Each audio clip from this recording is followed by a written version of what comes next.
Michael Zuber, one rental at a time, trying to do a live stream about the top 10 most unaffordable real estate markets. This was work done by Florida Atlantic. I tried to do this earlier, but I forgot to turn on Do Not Disturb, and a wholesaler called me trying to buy one of my houses. So I apologize. We lost connection.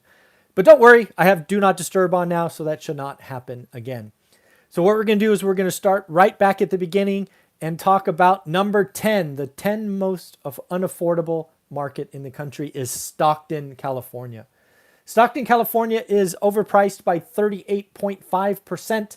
I believe this is interesting because Stockton, California was one of those epicenter cities that we saw in the last crash. And to see that it is back on this list makes me a little nervous. I knew lots of people who bought in Stockton that, let's just say it did not end well last time. Number nine is a city we speak with Brian Lebo from the Lebo Group about every month or so, and that is Las Vegas, Nevada. Las Vegas, Nevada is overpriced by 41.9%. Again, these are calculations that I'm reading off a USA Today article. It is interesting. I am wondering how this could be. Las Vegas had some of the highest unemployment rates, some of the highest non-payments of rent in different units, but yet it is seen tremendous appreciation. And as Brian Lebo has shared with us, keeps setting records on records on records. Number 8 is Phoenix, Arizona, 42.3%. And again, we speak with a number or a top 1% agent in Phoenix every Sunday, Laura Morby. And while Phoenix did take a little pause in July and August, it seems to be back at it. Again, overpriced by 42.3%. I am struck by both Phoenix and Vegas on the list. I suspect you got a lot of California money leaving and either landing in Vegas or landing in Phoenix. That is just a guess. Number 7, Salt Lake City in Utah is 42.4% premium or overpriced. This is I've been there a couple of times. It's a wonderful, wonderful city. I'm wondering if it's kind of the same thing. The West Coast is maybe leaving Washington, Oregon, California, and moving out to Salt Lake. Number 6, Dion from Dion talks about Washington all the time. This one is Spokane, Washington.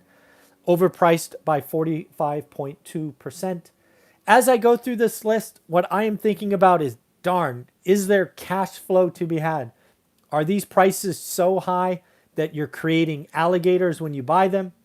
Is this just houses? Maybe units are cheaper? These are things I'm thinking about. So if you invest in one of these cities, let me know. Number 5 is where we lost you last time. It is Detroit, Michigan.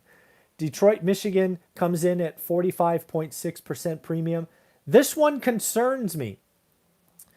I remember Detroit, and maybe my memory's wrong, but I seem to recall Detroit houses going for $1 or $1,000 as the city shrank on itself. Is Detroit growing to a level that now maybe they need housing? I don't know, but to see that it is 45.6% overpriced or as a premium makes me scratch my head. Number 4, Provo, Utah, or Provo, I think Utah. 46.2% overpriced. Again, it's interesting to see some of these lists. I'm guessing we saw a big migration. And again, folks, as I've talked about recently, demand can change overnight. Supply can't. And when demand rushes in, whether it's Vegas or Phoenix or Detroit, and there's no supply, prices are going to go up. Number 3 is Ogden. I actually don't know where that is. It doesn't say, but I think that's in Utah as well. It might be Oregon. Actually, I have no idea. Ogden, 49.7%, nearly 50% overpriced. Number 2, for all you Texas folks, Austin, Texas. I probably would have guessed that. I certainly guessed number 1. I've talked about number 1 a lot, which we will get to in a minute. I probably would have guessed Austin, Texas for number 2. There are so many tech companies that went there that just pulled migration.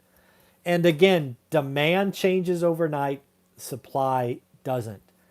The number one overpriced market in the country, if you watch my channel, I know you can guess. It is Boise, Idaho. And folks, it's not even close. Austin, they're saying, is overpriced by 50%. Boise, Idaho is 80%. It is, second place is not even close. A home in Boise, Idaho now goes for over $523,000. That is up 46% in a year. Demand changes overnight. Supply doesn't. My question is, when supply catches up or demand fades, which of these 10 markets will fall, will crash? I'm going to guess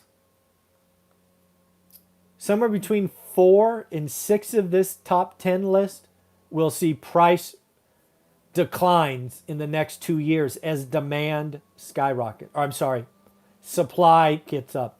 There are lots of homes being built in Boise, Austin, Utah, Michigan, Washington. Supply will catch up, and will demand still be there, or are people leaving, going otherwhere? And again, if you invest in any of these markets for cash flow, I want to hear from you, right? Are you getting cash flow in these markets still? If so, is it houses? Is it units? Is it multifamily? What's going on? But yeah, I thought you'd like to know about the top 10 markets. Again, 10-1, Stockton, California, Las Vegas, Phoenix, Salt Lake City, Spokane, Washington, Detroit, Provo, Ogden, Austin, and Boise. Take care. Have a wonderful day. Bye.